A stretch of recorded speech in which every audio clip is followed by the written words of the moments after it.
This is Nothing by Jon Agee. Nothing. It was almost 5 o'clock. Otis had just sold his last antique.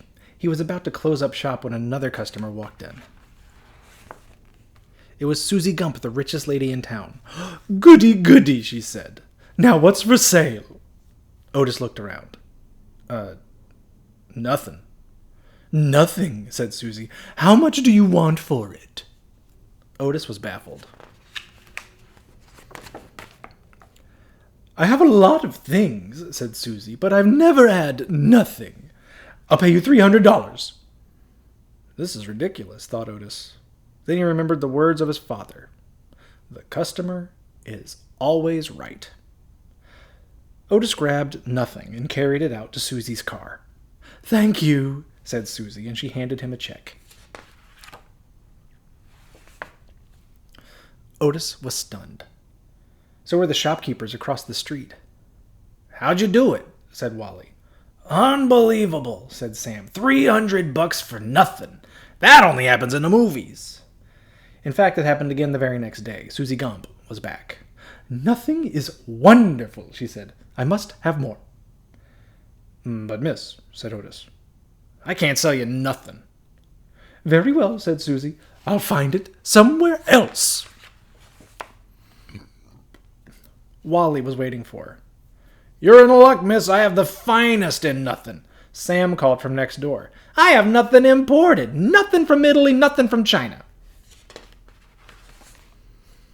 Well, it didn't take long for everyone to hear about Susie Gump's obsession, buying nothing as if it was something.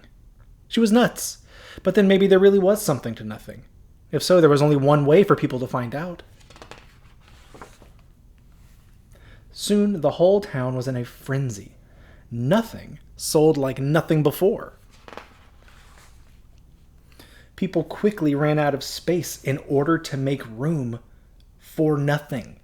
They had to get rid of something. Otis was thrilled. He found more things than his shop could hold. But business was bad. People didn't want things. They wanted nothing. And in less than a week, everybody had plenty of it. Over at the Gump mansion, Susie called her maid. "Rosie, could you fetch me a towel?" "There are no towels, madam," said Rosie. "What about a bathrobe?" "There's no bathrobe, madam. There's nothing." "Nothing won't do," said Susie. "I need something right now. Bring the car around to the front." "There's no car, madam."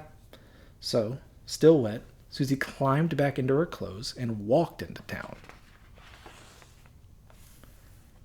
"Looking for nothing, miss?" said Sam. Susie kept walking. Something had caught her eye.